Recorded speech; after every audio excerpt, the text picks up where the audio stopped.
What is going on, guys? Welcome to the first gaming recap of 2026. I'm going to be recapping everything that I played in January of this year. I played quite a few things, so I don't want to waste too much of your guys' time. I'm going to try to go through it mostly quick. Without further ado, let's get right into it with the first game. Do I even have to say anything? I don't hate this game, I think, as much as a lot of people do.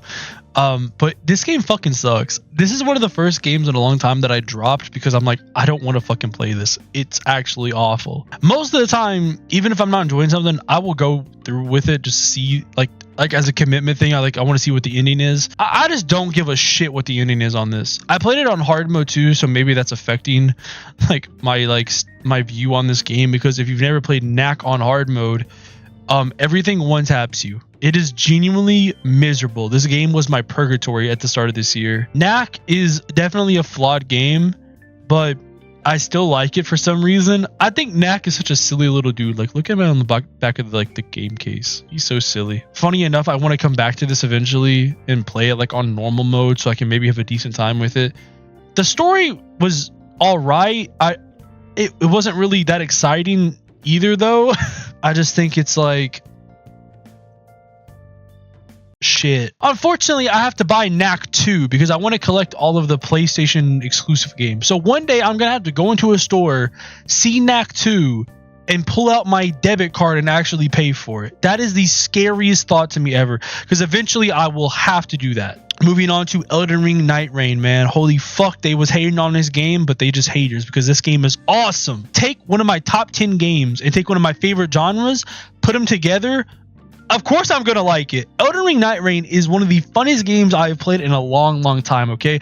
I've not been this much into a roguelike in so long. It's so fun, and the ability to play it with my friends just made it so much more fun. It was genuinely addicting. Like, the amount of times like I would be like, one more run at like 2 in the morning was insane. And keep in mind, these runs are no short like runs. They're like 45 minutes to an hour if you're getting to that final boss. It was insane how addicted I was to this game and how many hours I put into it instantly. I always told people if I got Elden Ring Nightreign, I would put like 50 hours into it, and I wasn't that far off. I think I'm sitting at like 48. I'm not done with this game, definitely not. Like, I still get on it every once in a while. It's just I had a big like week of it at the start of this year where I put most of my hours into it. I've beaten every boss, but I still want to go back and get the 100%. My friend Sophie got the 100%, so now I got to twin with her and I got to get the 100%, because apparently it's not too bad. Like, I think like the 100% achievement for getting all the achievements, it isn't even below like 10% on Steam, so it can't be that hard. Elden Ring Nightreign is super fun. Play it if you have not. It is awesome.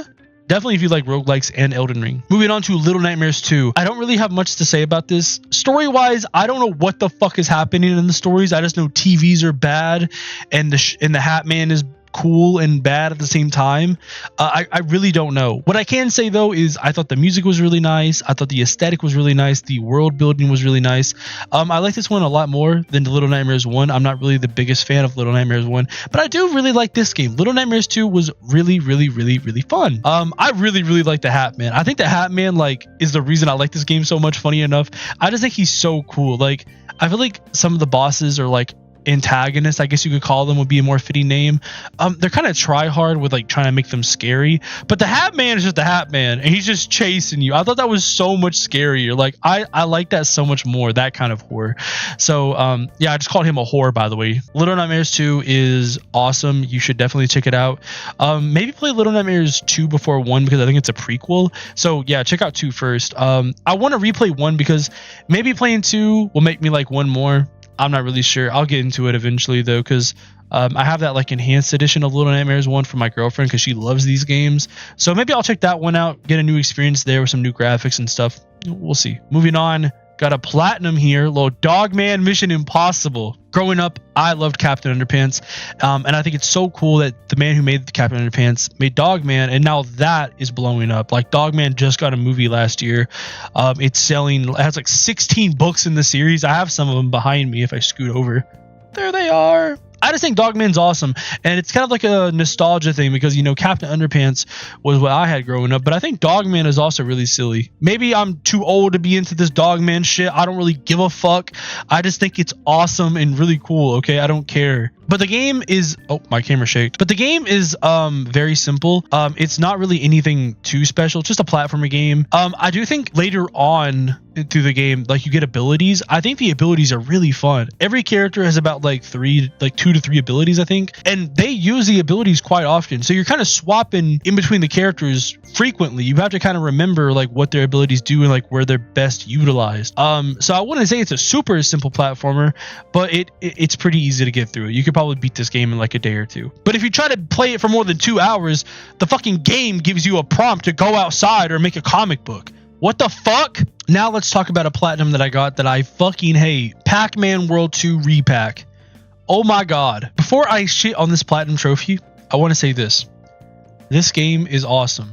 The story's fun. Platforming is really challenging and fun. Boss fights are super fun. Music's super fun. Everything about this game is just fun. Sonic DLC, fun. The collectibles, fun.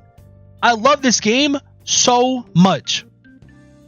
Fuck the platinum trophy. This platinum trophy is so unbelievably hard. You have to play through the entire first part of the game, do every single time trial, get a gold medal in all of them, beat every single boss, get a gold medal in them, collect all of the collectibles in every level, and then when you finally get to the final boss, it gives you a whole new world to go through, and every level's on sicko mode, and every boss is on sicko mode. It's genuinely so hard. It's called the Pac-Man error, and you have to go through the entire world again, basically, with one level and one boss per area. And oh my fucking god, it is genuinely so hard. I'm not exaggerating. I swear to god I am not. Some of these bosses would take me hours, literal hours. I think when I took a break from this game early December, late November, I had around 30 hours on this game. When I went back for the platinum trophy, just this one little area basically of the worlds, 30 more hours. It basically took me like the length of time it took me to beat the entire game to do this one little area. And that wasn't even it. I still had to like get all the figurines and shit, which that wasn't really that bad. I'm gonna be completely honest, but still, like, it is a hard platinum. This is no joke. I didn't know that Pac-Man games were this hard, but apparently they are. So as much as I've loved this game, do not go for this platinum trophy unless you were willing to like go through a purgatory, okay? Like, it is genuinely insane how hard this platinum was. Now I want to talk about a platinum that was super fun, and it was difficult at times, but a super fun platinum. That platinum is Minecraft. My girlfriend got me this sword today, so I'm going to use it in the video. Minecraft Platinum Trophy. I popped that on the PS5.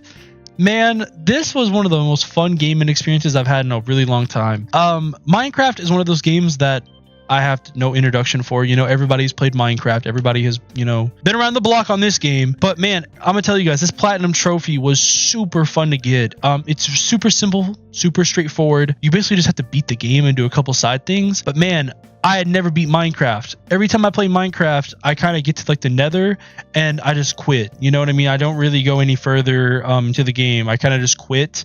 But I bought it on PS5 because I wanted to get the trophy, because I thought it would push me to, you know, go to the nether, go to the end, do things that I had never done before. And it did. It really did. I did almost everything in this world for myself, setting it up. I got most of the ender pearls. I went to the nether. I collected things. I enchanted my own armor. Other times when I had like beat the game in quotations and like defeated the ender dragon, my friends would do that for me. They would enchant my armor. They would take me to the end. They would lead the way. But this time I led the way for my friends, and I set everything up mostly. They definitely helped. I don't want to seem like I'm like, oh, I'm the leader. Oh, I'm Rick Grimes. But like, I feel like I played a more important role. I feel like I actually did something on this world, and it was so fun to play with my friends. They were so helpful with trophies. Like Tony giving me his iron armor so I get the Iron Man achievement. Tony helping me get the sniper duel achievement, standing next to the skeleton. People giving me eggs, wheat, milk, just so I could make the cake for the achievement. Everyone was so helpful, and it was just so much fun to play with them. So if you played on this Minecraft world with me, genuinely from the bottom of my heart, thank you, because it was, it It might have not meant that much to you guys, but this platinum trophy, it meant so much to me, and it was just so fun to actually get it with you guys. I don't know, man. I'm just looking at the back here, and I want to get on Minecraft. I love this game so much. Super fun platinum trophy. You should definitely go for it if you've never like went through Minecraft yourself. Get your friends on there too, but I'm saying like go to the Nether yourself. Go collect the Ender Pearls yourself. Go to the end, defeat the Ender Dragon. You know what I mean? It's so fun to actually like progress through this entire game with my own progress and not just rely on other people. And the final game I'm going to be talking about today, I just beat it yesterday, was Hollow Knight. I cannot say enough words to describe how much I love Hollow Knight. Hollow Knight is aesthetically beautiful. It is aesthetically... Well, I already said that shit. It's aesthetically beautiful. Music is heavenly. Boss fights are so demanding, rushing. It's super fun. The world it builds, like all the different areas, they just feel so fun to explore. I mean, there is 1,000 things about this game that I love. I could not recommend Hollow Knight more. I spent about like 20 hours, maybe 30, I think, on this save file I had, and I'm still not done with it. I want to go back and get the 100% one day, the platinum trophy, but the amount of time and commitment you need for it is genuinely insane. But I will get it one day because this is a special game. It is genuinely one of the best games I've ever played. It's definitely a top 50 game, maybe a top 25 game. I'm not sure. I have to sit on it for a while, you know? But I can tell when I was like done with it, it was something special. And I think if you love the Soul series or you just love video games in general, you should give this game a chance because it deserves all the attention it has. Like, I thought people were glazing this game a little bit much, but when I actually sat down and went through the entire thing, I'm like, okay, I understand the hype. This is one of the most beautiful games ever made. And the fact that it was made by such a small team, I believe like 3 people, that's another reason I think this game is just so special. You can really feel the passion and love in each area. Like, they did not like, there's no part of this game that feels like they did not put thousands of hours into loving it. Like, it's just each area feels like they genuinely cared, which is something that I realized, and I was like, holy fuck, like this is like a passion project, genuinely, and that's awesome to me. So Hollow Knight is a big 10 out of 10. Like I said, play it if you have not, because that game, I know I already said it, I'm just gonna say it one last time, that game is special. But that's everything that I played in the month of January. I'm sorry this video is like fucking 15 minutes long. I'm sorry. I'm trying to stay short of with my like, you know, me talking about the games, but I just play so much stuff that it's hard to not like just go into it because I love them so much, you know. And if you're watching this, you want to hear me yap about games, okay? That's just how it is. So I'm glad you're listening. But yeah, I played some other stuff this month, just nothing that important, like CS2.